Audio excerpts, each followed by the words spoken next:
आज की कहानी है गरीब कुम्हार की बेटी। एक नगर में एक गरीब कुम्हार रहता था जिसका नाम रमेश था, जिसका जीवन चाक के इर्द गिर्द ही घूमता था। वो मिट्टी का सामान बनाकर बेचता, बदले में जो पैसे आते उसी से उसका जीवन यापन हो रहा था। वो अपनी पत्नी कमला और बेटी शालू के साथ रहता था। एक दिन रमेश बैठा मिट्टी के बर्तन बना रहा था, तभी वहाँ से अनूप गुजरता है और कहता है, अरे रमेश, क्या बात है? आज तो सूरज निकलने से पहले ही चाक चलाने में जुट गया। इतनी भी क्या जल्दी है जो इतनी सवेरे सवेरे मिट्टी में मैला हो गया? अरे भाई अनूप, कुम्हार का तो शरीर बनता ही मिट्टी में सनने के लिए है। हमें तो सुबह हो या रात हो मिट्टी की आदत हो जाती है।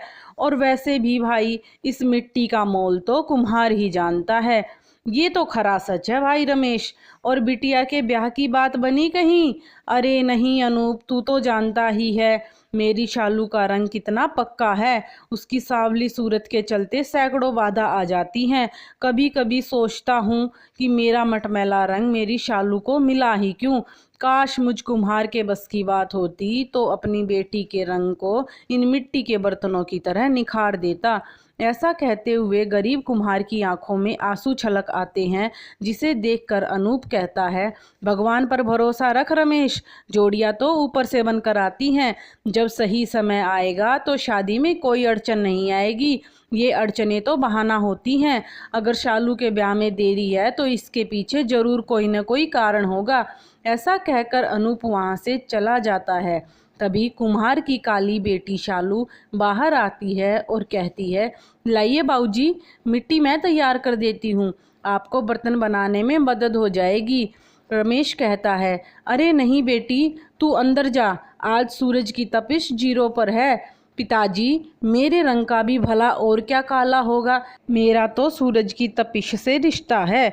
बस किस्मत की बात है। हजारों साल पहले एक वो काली कमली वाला था जिसके पीछे ढेरों गोपियां पागल थी, और एक मैं हूँ कि रिश्ते वाले मेरा काला रंग देखकर मेरी हंसी उड़ाकर चले जाते हैं। इसी के साथ शालू की पलकें आंसुओं से भीग जाती हैं। तभी रमेश की पत्नी कमला वहाँ आती है और बात संभालते हुए कहती है, अरे बेटी, तू यहीं है? अभी जाकर जंगल से मिट्टी ले आ, तब तक मैं तेरे बाबूजी का हाथ बटा देती हूँ। शालू टोकरी उठाकर जंगल की तरफ चली जाती है और मिट्टी भरने के लिए बैठ जाती है। वह मिट्टी भरते भरते अपने काले रंग के बारे में सोचती है। तभी उसके कान में कोयल की आवाज़ पड़ती है। वह कोयल से कहती है, कोयल, तुम्हारी आवाज़ कितनी सुरीली है। मन करता है कि तुम्हारी मीठी आवाज़ ऐसे ही मेरे कानों में रस घोलती रहे। रंग तो तुम्हारा भी काला है, लेकिन मेरी किस्मत तुम्हारे जैसी कहाँ। मेरी किस्मत पर तो ना छूटने वाली कालिख लग गई है। शालू अपने काले रंग को कोस ही रही थी, तभी वहाँ से बेहद सुंदर राजकुमार आकर कहता है, बिल्कुल नहीं।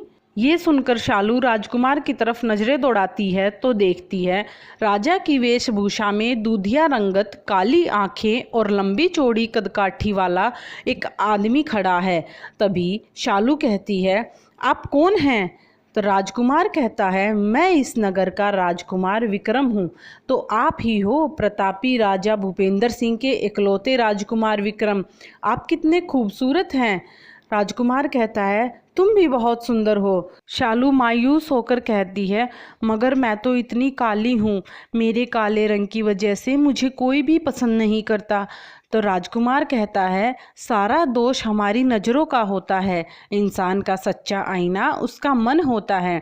जो खुद को दुनिया के आईने से देखते हैं वो हमेशा खुद में कमी ही पाते हैं। जिस दिन तुम खुद को मन के आईने से देखोगी उस दिन खुद को अधूरा नहीं, पूरा पाओगी। यह कहकर राजकुमार विक्रम वहाँ से चला जाता है और जाते जाते शालू को आईने के असल मायने बता जाता है। एक दिन एक सैनिक नगर में घोषणा करता है, सुनो सुनो सुनो, कल राजा भूपेंद्र सिंह के इकलौते राजकुमार विक्रम का 21वां जन्मदिन है, इसलिए सारे नगर वालों के लिए भोज का आयोजन है। सारे नगरवासी भोज खाने अवश्य आएं।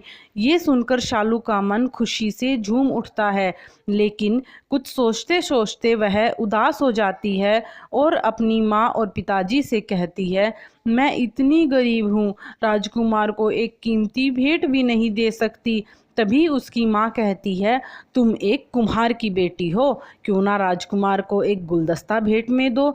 शालू को भी अपनी माँ की बात पसंद आती है और वह तभी एक गुलदस्ता लेकर उसको रंग बिरंगे रंगों से रंग देती है और अगले दिन महल में भोज पर जाने से पहले अपनी माँ को कहती है, माँ देखो ना, मेरा ये सूट कितना फीका लग रहा है, अब मैं क्या पहनूं।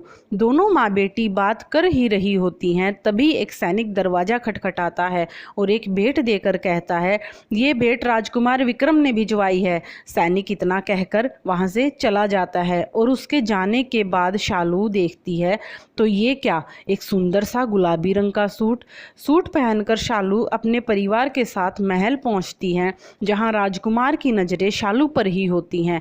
सभी बारी बारी राजकुमार को भेंट देते हैं। फिर शालू की बारी आती है और शालू राजकुमार को भेंट देते हुए कहती है, राजकुमार ये छोटी सी भेंट इस कुम्हार की बेटी की तरफ से आपके लिए।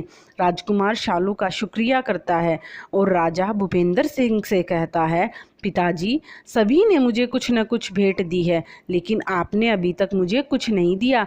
क्या मैं इस जन्मदिन पर आपसे कुछ मांग सकता हूँ? मांगो विक्रम मांगो। पिताजी मैं शालू से शादी करना चाहता हूँ। ये सुनकर राजदरबार में सन्नाटा छा जाता है। राजा भूपेंद्र सिंह भी गुस्से से कहते हैं, राजकुमार तुम होश में तो हो? तुम इस नगर के राजकुमार हो और ये काली लड़की और कुम्हार की बेटी इस नगर की वधू कभी नहीं बन सकती। तभी शालू कहती है, राजकुमार नगर की सारी लड़कियां आपसे शादी करने के लिए नज़रें बिछाए बैठी हैं, फिर आप क्यों मुझ काली कमली से शादी करने की हठ कर रहे हैं।